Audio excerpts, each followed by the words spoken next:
Gracias por la invitación. Hoy día voy a presentar algo que es una actualización que no habíamos tenido la oportunidad de presentar, así que podemos decir que es una nueva información.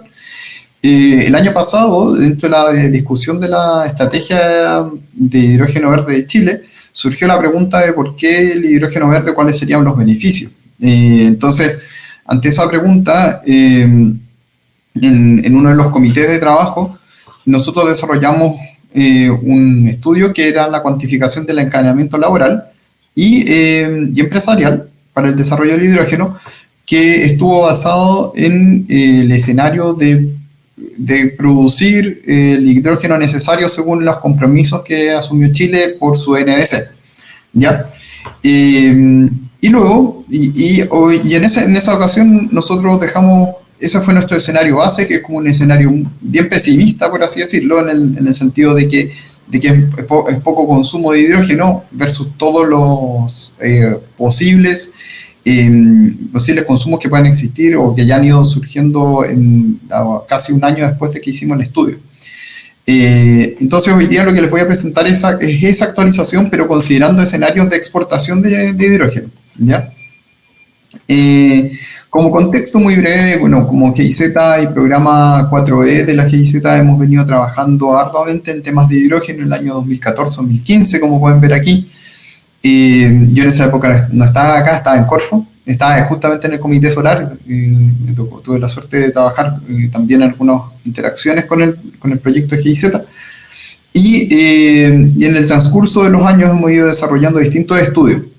Entonces, como les comentaba, lo que hoy día voy a presentar es una actualización de este estudio que realizamos el año pasado. Así que, del otro estudio que realizamos el año pasado. Y ahora vamos a ver este estudio de la actualización relativa a la parte de exportación. Para ello, nosotros nos situamos en tres escenarios. Un escenario de exportación, por así decirlo, medianamente conservador. Obviamente que todo esto fue desarrollado a principios de este año, o sea, en diciembre, enero de este año, en diciembre del año pasado, enero de este año. Entonces, había muchos proyectos que ni siquiera existían. Entonces, tuvimos que tomar ciertos supuestos. Luego, agregamos un escenario de recarga de buques, que quizás es lo más interesante para mi gusto, puesto que la recarga de buques o el bunkering permiten o de seguro van a desarrollar, no en 5 años, pero unos 10, 15 años más, van a tener una alta demanda por consumo de ya sea amoníaco, metanol u otro combustible que sea derivado del hidrógeno y que sea de cero emisiones. Entonces, seguramente todos los barcos van a empezar a tener una fuerte demanda y ¿por qué no? Si tenemos un combustible barato, puede ser que Chile se convierta en un bunkering de este tipo de requerimientos.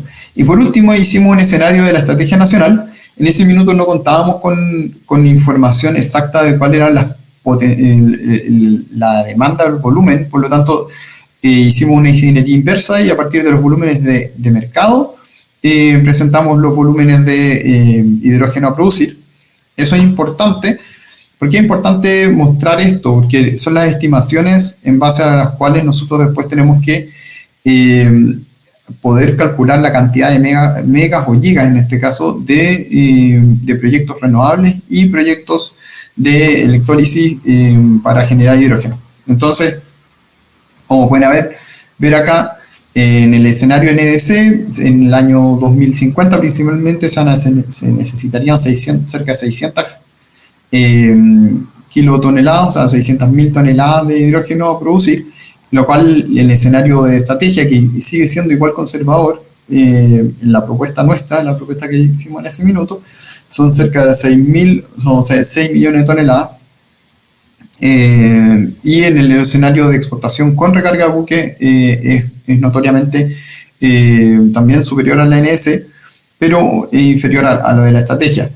Lo que les comentaba, es importante mostrar la influencia que tiene la exportación con la recarga de buques, que no son iguales, pero podrían llegar a serlo en el futuro.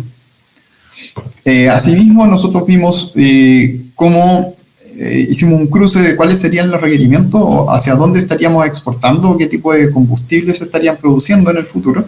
Esto porque nos permite, a partir de esto, después cuantificar la cantidad de gente. Entonces, es interesante ver que al principio todo se está centrado en amoníaco, pero ya yendo hacia el 2040, 2050, aparece el hidrógeno líquido y aparece la producción de metanol también como una de las posibles escenarios o posibles situaciones que son más factibles de ocurrir debido al desarrollo tecnológico. Entonces, en base a lo que ya les comentaba, a las toneladas, las kilotoneladas de hidrógeno que estimamos que se pueden producir, a todo esto el trabajo lo desarrollamos conjunto con la empresa Inicio. Lo que generamos fue el potencial de la capacidad renovable. Entonces, como ustedes pueden ver acá, bajo el escenario NDC para el 2050, se iban a requerir cerca de 20 gigas de potencia renovable extra, y bajo los otros dos escenarios, ya sea el de estrategia o el de recarga de buques más exportación, se requieren cerca de, estas son casi, digamos, 70, 80 gigas para el 2050, y acá cerca de 90, casi 100 gigas, casi 100 gigas de potencia de renovable. En nuestro escenario también el análisis fue considerado que iba a haber producción de energía solar y eólica con altos factores de planta, y también considerando que en el norte se produce con fotovoltaico, en el sur con eólico. O sea, eso es importante, es bastante como normal poder plantearlo de esa manera. Y en la capacidad de electrólisis se estarían generando requiriendo estos niveles de magnitud, estos órdenes de magnitud para la instalación. Estamos hablando de niveles que son, obviamente que es complicado, o sea, cualquier cosa, proyección va a ser complicada de acelerar un 100%, pero son escenarios que hay que empezar a plantear para poder entender un poco de qué se trata el tema del hidrógeno verde, al menos en temas de empleo, en temas de empresa.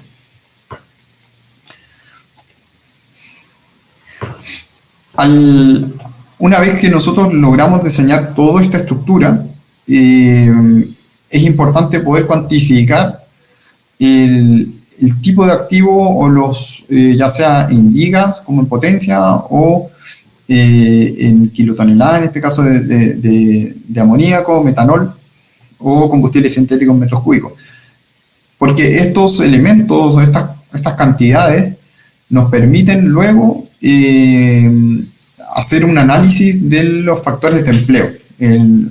Este tipo de estudio se hace con factores de empleo, los Full Time Equivalent, FTE, que los voy a mostrar un poquito más adelante. Y para poder multiplicarlos, por así decirlo, se requieren tener ciertos elementos que eran lo que teníamos que construir. Entonces, ¿qué es lo que se hizo? Para poder crear algunos factores de empleabilidad se tuvieron que calcular, no existían, entonces tuvieron que hacer en base a información de reportes y noticias, y se utilizaron aquellas informaciones que tenían una alta confiabilidad. Las que estaban en media y baja quedaron en el informe, pero no fueron utilizadas para el cálculo. Es importante mencionar que los full-time equivalent de amoníaco, metanol y combustible sintético incluyen los empleos de producción, almacenamiento y puerto. O sea, que básicamente incluyen toda esa parte de la cadena. obviamente que también hemos tenido discusiones respecto de cómo ajustar estas proyecciones y dada la amplia forma, hay que tomar ciertos supuestos. No, en este caso no consideramos el factor de disminución de empleos por automatización, pero también existen, porque también pueden existir múltiples ajustes. Entonces, esto es una idea para poder tener un escenario. ¿Y cuáles son los valores que obtuvimos? En el caso del escenario de exportación solamente, o sea, cuando teníamos esto, teníamos Hayek y otros proyectos más de exportación o posibles de exportación. Para el año 2030 teníamos 35.000 o 36.000 empleos casi, y llegando a 325.000 empleos en el 2050. Lo más importante de esto es que, si ustedes se dan cuenta, todo o casi todo está relacionado a la producción de electricidad. O sea, ¿qué significa eso? Que acá tenemos un driver directo de lo que es el hidrógeno verde. O sea, el hidrógeno verde, en este sentido, los empleos se explican, no necesariamente, o sea, se explican por el hidrógeno verde porque se necesita, y porque sin él no habría esta acción de demanda, pero no se deben principalmente a las acciones de producción de hidrógeno verde, por así decirlo directamente, en el caso de hidrólisis, o sea, electrólisis, perdón. En el caso tomado ya más bien desde el punto de vista, esta es la parte de qué tipo de demanda se necesita. Bueno, acá se ve que la construcción es intensiva, pero también hay otros sectores que también tienen harta influencia en la necesidad de empleos. En el recarga de buques, si se dan cuenta, pasa algo muy similar. Bueno, al principio del 2030 no se está pensando que haya recarga de buques, pero sí, obviamente, al final del 2050, bajo un escenario de estas características, sí sería muy importante. Y ahí se influye principalmente, casi yo diría más del 50%, como cerca del 60%, es debido a la producción de electricidad también. Entonces, se vuelve a notar esta tendencia de que es sumamente importante considerar estos aspectos que ocurren debido a la atracción o la producción de hidrógeno verde. En este caso también la separación de escenarios son una parte de empleos indirectos y otra parte directamente relacionada con construcción. Como escenario final, o casi final, ya terminando, lo que buscamos con este estudio era justamente poder generar estas líneas o estas líneas tendenciales de generación de empleo.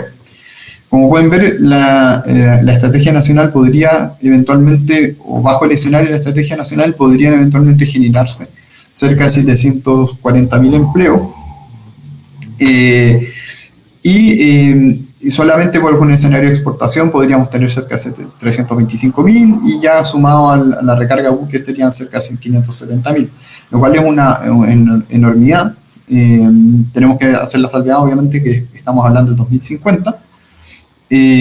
Pero es bueno tener estos rangos de magnitud, ya que nos permiten estar como dentro de un contexto y saber de qué estamos hablando o de qué es lo que podríamos esperar. Como conclusión, ya lo mencioné, pero me gustaría poner énfasis en que hay un elemento ahí sumamente importante. Andrea lo mencionó, dijo que estamos capacitando a gente para que entiendan lo que es el hidrógeno verde. Claro, es sumamente importante entender lo que es el hidrógeno verde, pero también es sumamente importante entender que el hidrógeno verde lo que va a generar es mucho empleo, o podría generar mucho empleo, en términos de energías renovables. O sea, básicamente hay que ser precavido en las capacitaciones que se hagan a futuro, en términos más bien técnicos, porque ya lo vimos, quizás la mayor demanda por empleo sean en energías renovables, obviamente va a haber demanda por empleos en hidrógeno verde o en plantas de electrólisis, en plantas de producción de amoníaco, por ejemplo, pero también principalmente va a ser en energías renovables. Con eso quedo atento a las preguntas. Muchas gracias, Leonardo.